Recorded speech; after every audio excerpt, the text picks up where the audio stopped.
Welcome to 100 Yards of Football. It's our NFL preview show, week 6 of the National Football League season. I'm your host, Vincent Turner. I got two very talented individuals joining me this evening. Before I get started, though, I want to say thank you to all the members of 100 Yards of Football. Over the past month, we've had some tremendous people responding to the show. I couldn't be more blessed. I want to give shout outs to Mr. Harper LeBel. Thank you. Mr. Logan Landers, thank you. Mr. Jeremiah Long, thank you. Oh man, to Mr. Bob Case, thank you. To Mr. Stephen Travers, thank you. Of course, Mr. Joey Clinkscales, University of Tennessee in the house, thank you. And Mr. Brian LeBel, I know him as Baby LeBel, the very handsome Brian LeBel, thank you. I just want to get that off my chest because we've had some great responses over the past week. All shows have been very good, and that's what our expectations are.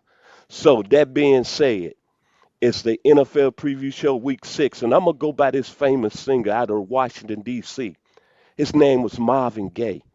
So, Mr. Cleanscales and Mr. LaBelle, let's get it on! So, let's start. Mr. Cleanscales, the Seahawks and the Jaguars coming up.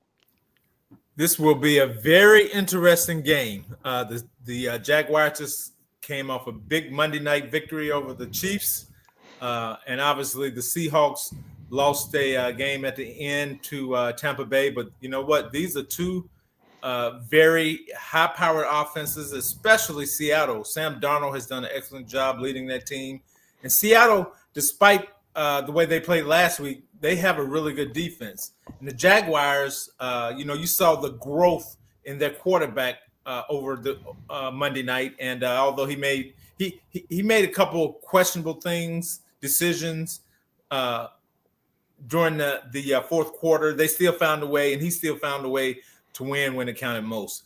And their defense is for real. The Jaguars have a legit defense, and they have a linebacker there that's got 4 interceptions and a big return for a touchdown, really, which was the turning point in the game the other night. So it should be an entertaining game between the Seahawks and Jaguars. Mr. LaBelle. It's kind of crazy to think that Sam Darnold right now is kind of an MVP front runner. You know what I mean? He may not be the guy. I think right now Baker Mayfield the guy, which we've talked about this a bunch, Joey, on our wrap-up shows and preview shows last week. But these are guys that realistically, I mean, it was misfit toys, these guys, right? The island of misfit toys for a lot of these quarterbacks. It was just in a situation where it didn't pan out and they're becoming journeymen and we don't know where they're going to go. And then Sam Darnold goes to Minnesota and they win 14 games last year. And they had a ton of success there. And I think realistically, they kind of had a bad offensive line too, right? Mm-hmm. We saw that when they played, the playoff game against the Rams, they kind of got exposed in that manner. And in my opinion, it made him look even better because, he didn't have a ton of time in the pocket, but he found ways to get Justin Jefferson the football and Jordan Addison and Aaron Jones out of the backfield, TJ Hawkinson. And I'm really high on him right now. And I'm happy for him, right? It's a success story and seeing what he's able to do. So Seattle's got to be one of the teams that you look at as a front runner in the NFC. I know they lost to Tampa last week, but it was kind of a heartbreaker, right? It was one of those things where if it's one bounce, right? We talked about it last night. It's one bounce. If that ball falls incomplete, there's probably a decent chance that Seattle's kicking the game-winning field goal, and they're 4-1 right now instead of Tampa Bay. But on the flip side, you look at the Jacksonville Jaguars. Phenomenal win last night, right? They got punched in the mouth first half, right? Kansas City's up 14-0. They're looking like they're back. Everyone's saying Mahomes looks really good. Kelsey found the end zone, and they made a play on defense. Trevor Lawrence was good on half the plays. The other half, it's the picture of, as a Falcons fan, there's a picture I have a couple years ago, Arthur Smith, where he's just got his hands over his head watching Desmond Ridder throw the football. That's how I feel half the time with Trevor Lawrence, because it's just, oh my gosh, you just made a phenomenal play. And then the next play, you're like, what are you doing? It's just so back and forth. But to your credit, you mentioned last night, he's in a new scheme. He's had 3 different coordinators since he's been there under his rookie deal, by the way, which is a tremendous burden for a young quarterback. But I'm really high on these Jacksonville Jaguars too. Don't be surprised if they host a playoff game. I know Indianapolis is rolling too, but I think Jacksonville being at home, I think they're gonna have a lot of momentum. I'm gonna give them the edge in this game. But these are 2 really good teams, and honestly, I'm excited to watch both of them on Sunday. You think about Jacksonville, you got to say Duval, Trevor Lawrence, Sunshine. Man, I'm happy for him because over the last few seasons, the kid has struggled, but now it seems like he has a decent head coach in Lynn Cohen. And what about Travis Hunter, fellas? Did he not prove people wrong? What about that catch he did last night?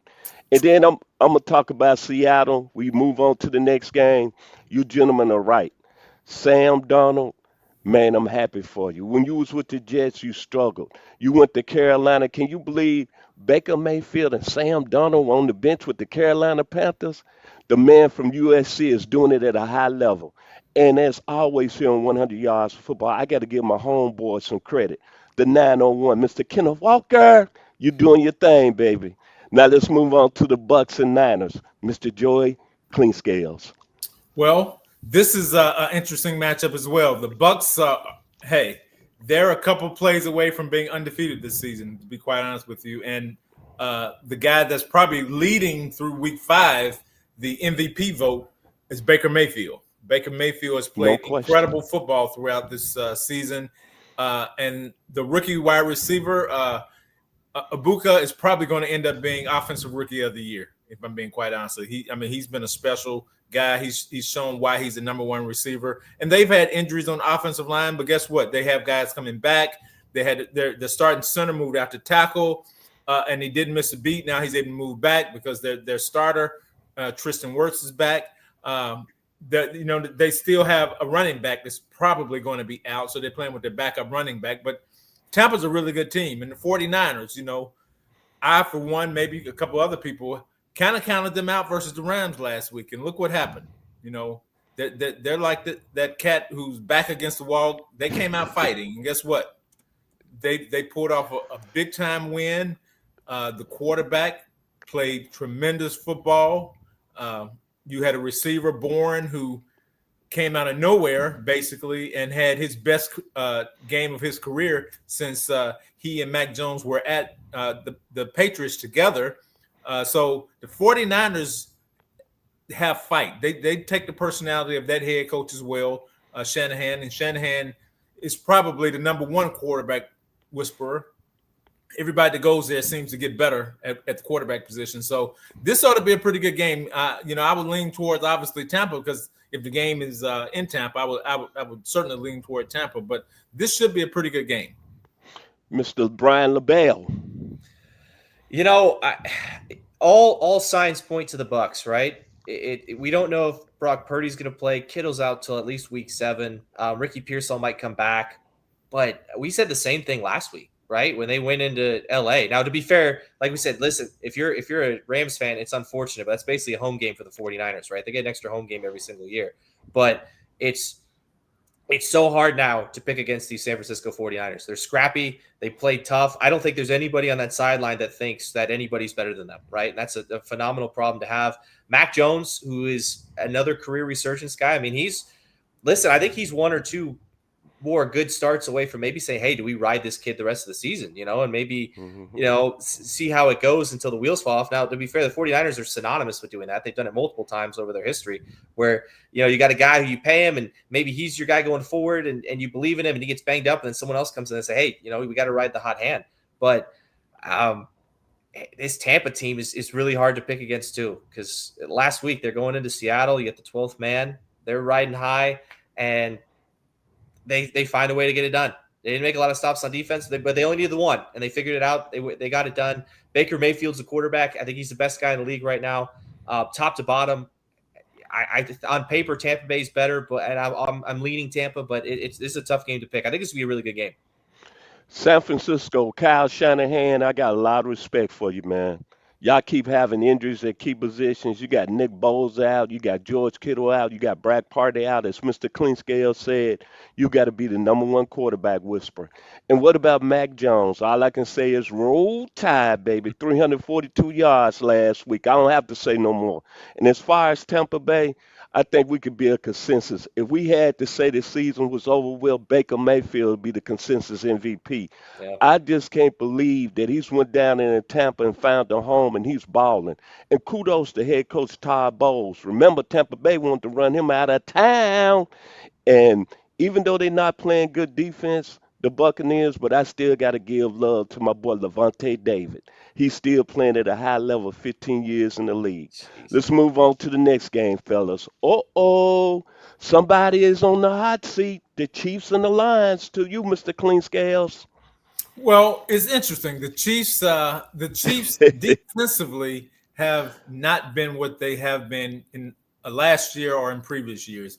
The offense is starting to click and come around. They still don't have a great running game. Hence, Patrick Mahomes being the leading rusher on the team through Week 5. However, offensively, with Worthy there and healthy, and they have Rice coming back after this upcoming weekend. Offensively, they're beginning to click, and you can see that a lot. Now, that being said, Detroit is playing on all cylinders right now. Defensively, they're playing really well. A lot of bend but don't break, but they haven't really been challenged since 2 weeks ago. Really, last week was Half a they bye. Count that playing half a bye to too. round out the schedule. Because that's the next team on the schedule. However, this week will be challenging for the defense, obviously, but the quarterback is playing super. Golf is playing super efficient. The receivers are playing well. They have a two-headed monster at the running back position. They have a great tight end. So guess what? Detroit is playing really good football. This will be a really good game. I'm not sure the Chiefs can afford too many more losses before they can't catch Denver in the division. But this should be a really good game. To you, Mr. LeBel. If the Chiefs are going to win this game, Chris Jones has to play really well. They're going to have to disrupt the run game because the Lions are going to come out. They're going to want to establish. It's really, really difficult to play against them because, like Joey said, they got a two-headed monster, right? You're going to get 100% Jahmyr Gibbs for a drive, and then he's going to go sit down, get some water, get his shoulders massaged a little bit, stay loose, and then David Montgomery's going to come in and he's going to do the exact same thing. He's going to be fresh. He's going to be 100%. And they rotate that really, really well. The carries are about 50-50 split right now. The production is about a 50-50 split, and it's working. It's working tremendously, and it has for a couple years for them.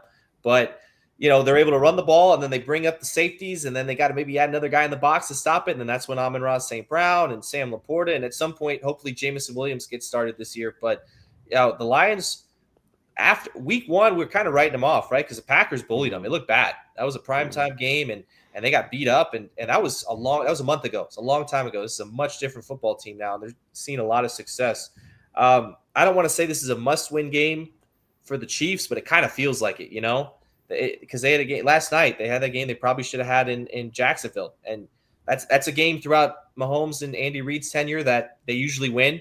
Bounces aren't necessarily going their way this year, and it's almost like they're kind of finding ways to lose as opposed to finding ways to win, but they're still in the thick of it. They're right behind the Broncos and the Chargers in the division, and man, I'm leaning Lions, but it's really hard to pick against the Chiefs. And this will be the best offensive line the Chiefs have played against this year. So if the Chiefs defense doesn't step up this game, it could be a long game. Yeah. Yep. I'm going to say this. Kansas City, you don't know this right now. I agree with Brian. Chris Jones last night, that play that Trevor Lawrence scored that touchdown on, I'm not even going to bring that up. The bottom line is that the Chiefs got to play better defensively. As Mr. Clinkscales said, the offense is starting to roll around a little bit. But I'm going to tell you, fellas, don't Detroit look like a Super Bowl team now? Yeah. Brad Holmes, the GM, has did a hell of a job, along with Mr. Kneecap himself, Dan Campbell. They have built a football team. You lose both your coordinators. We didn't think there was going to be that team after the first game of the year against Green Bay, but let me tell you something. They got pieces all over the field. We ain't even mentioned defense. They might have the best DN in the game, the young man from Michigan, Mr. Hudson, and he healthy now. They might have the best corner in the game, Roll Tide, Teron Arnold. This is a serious football team that can get to the Super Bowl and win it. That's just my opinion, fellas. But I'm just saying, I like what they're doing in Motown, Barry Gordy.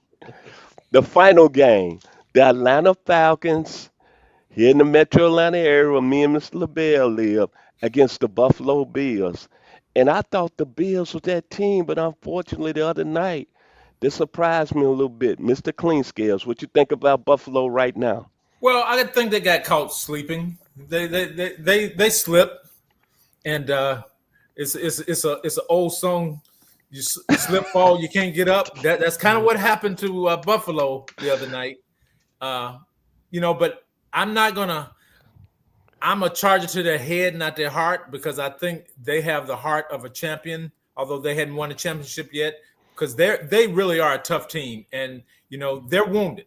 They came off a game they probably shouldn't have lost against an opponent who was fired up in Houston. Excuse me, in who did they play? New England. I'm sorry, versus New England. And guess what? The receiver was glad to be back so he could show that they shouldn't have got rid of him. So New England has something to play for. And that young quarterback grew up a lot in that game. But that being said, the Josh Allen show will go to Atlanta. And, I'm afraid – I don't know which Atlanta Falcons team I'm going to get. They're bipolar. They play good one week. They play down one week. They play great. They get shut out. So I don't know. I don't know which Falcons team is going to show up, but I have an idea which Bills team is going to show up. So if I'm betting on the Bills this week. Mr. LeBel. Listen, if you're a Falcons fan, I'm just some consistency, right? Just give me something. We go in prime time against Minnesota, we blow out the Vikings, and we look like, hey, this is a team that could make some noises here. And then a full 7. That was a Sunday nighter. We go to Carolina, we get embarrassed, right? Carolina plays the best game they played in 3 years, and we're just sitting here scratching our heads. And then you come back the next week and you win a game you're supposed to win, but still. Falcons are going to have 15 days to get ready for this game. They had a bye, and then you got the Monday nighter. So you got over 2 weeks to get prepared.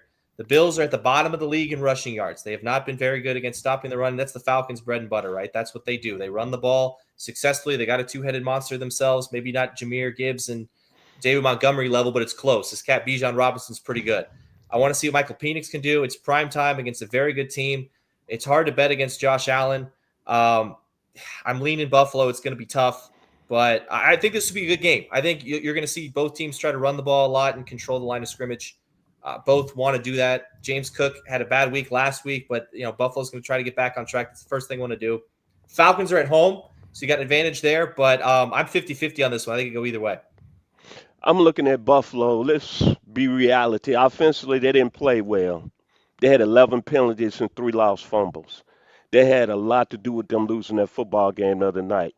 So I think the Bills are going to come back and have something to prove in the Mercedes-Benz Dome in Atlanta when they play the Falcons on Monday Night Football. Now for the Falcons. Gentlemen, y'all brought up excellent points. All I'm looking for is consistent. You can't look like a Super Bowl champ and beat the Vikings when we can come back and lose to Carolina by 30 points and get shut out. Then you come back and you play at a level against the Commandos. I always said this, and I'm going to stand firm. They got the best talent to me in the NFC South, talent-wise. My only problem with the Falcons, and I don't mean no disrespect, but I got to tell like it is, it's the coaching. Raheem Morris, your time is ticking. You got a team, in my opinion, when you look at the talent level, you should be able to make the playoffs. And I even said you should contend for the division. So when you look at this football game, I think it's another huge game for the Falcons because you're playing against a team and a quarterback that's really good. Fellas, moving on. Let's talk about the elephant in the room, Joe Flacco. Moving from the Cleveland Browns to the Cincinnati Bengals. Mr. Cleanscales.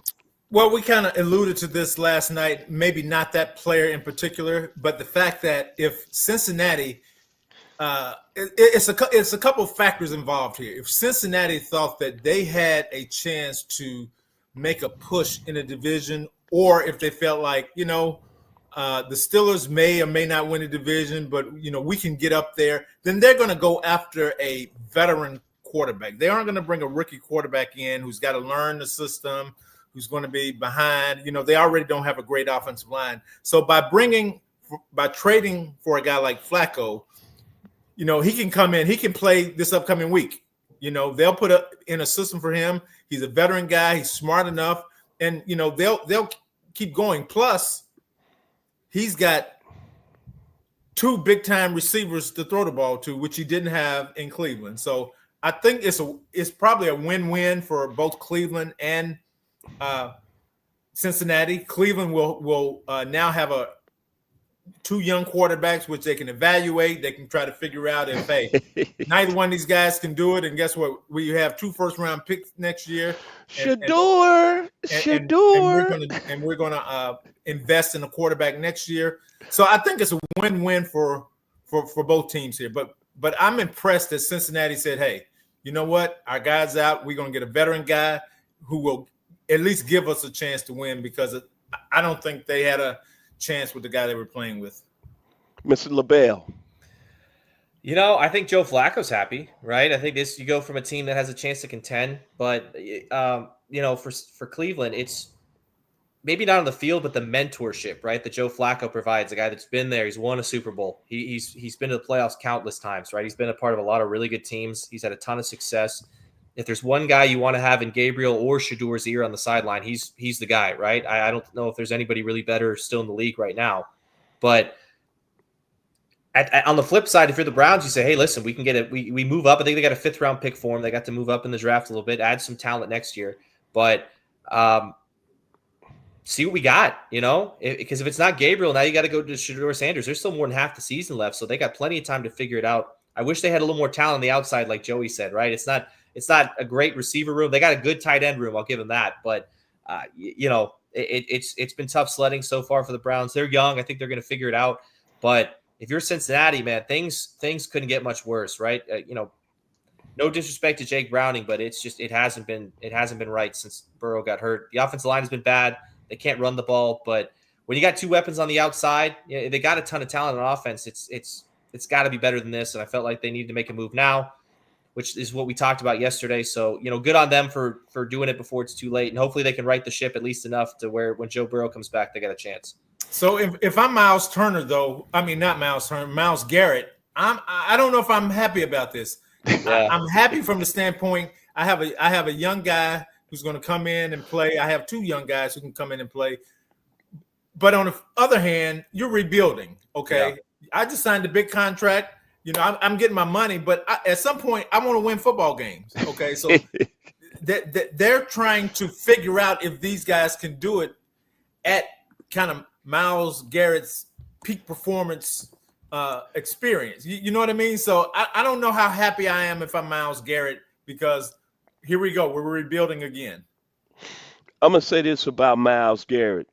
You should never re-sign, brother. In my opinion, you should have went to it. You should have. A lot of money, man. It's a lot of money. I know, but he could have got. In my opinion, he could have got that money somewhere else, because what Cleveland is doing, in my opinion, they're giving up on the season right now. We know they're not going to win. I like what Cincinnati is doing. Zach Taylor, maybe this might save your job, because now you're looking at the division now, and Pittsburgh clearly is the top team, but Baltimore is struggling. Cleveland is not going nowhere. And I'm be honest, I'm really surprised that Jake Browning is playing poorly, because a couple of seasons ago he played pretty well when Joe Burrow went down. And I mean, he's throwing interceptions left and right. So I'm surprised him being in the system, he's struggling. But I like what Cincinnati done. They had a lot of kuonas. They say, hey, the season, we still got a chance. And as Joy just said, they got some super, super talent on the outside. Man, let's be real. You got 2 of the maybe top 10 receivers in the game. Jamar Chase and T. Higgins. Come on, you don't supposed to be losing like you doing, especially with your quarterback playing poorly like that. And as I say, Zach Taylor, I'm looking at the screen, baby. You might have saved your job, because you got a veteran now who's been there, done that, and won the Super Bowl.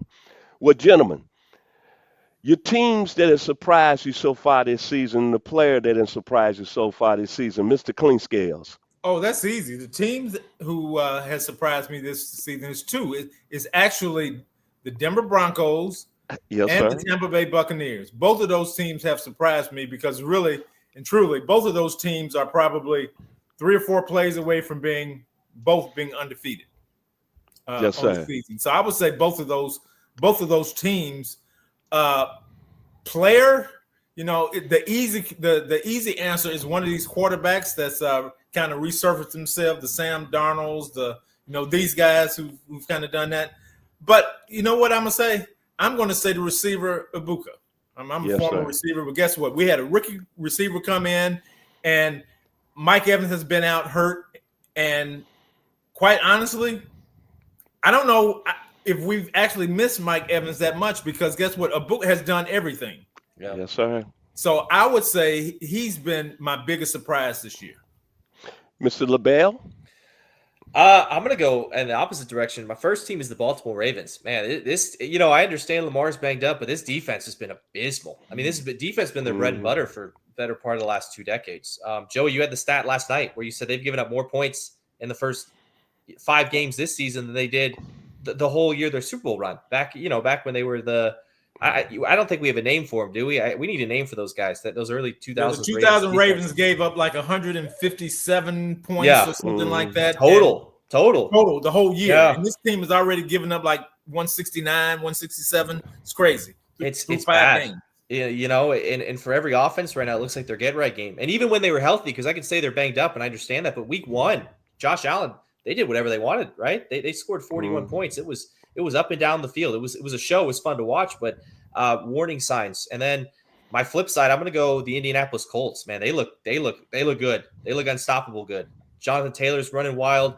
Daniel Jones is throwing the ball all over the yard. Tyler Warren, kid from Penn State, we talked about him on the show a couple months ago. Say, hey, watch out for this kid. He's pretty good, and he's shown it. He runs the ball. He's great in any set, right? You can put him out in the slot. You can put him hand in the dirt. Doesn't really matter. He's been spectacular. And then my player is I'm going to stay with the same team. Daniel Jones. He's been fantastic. He's done everything. I don't want to make the Giants fans mad, but he's done everything that New York thought he would do. Right? It's been fun to watch.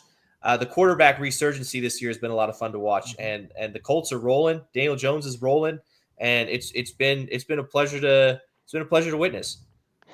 My team that's really making me really say, what is going on is the Philadelphia Eagles. What's happening with A.J. Brown in the locker room? Is him and Jalen Hurts, are they best friends or do they like each other?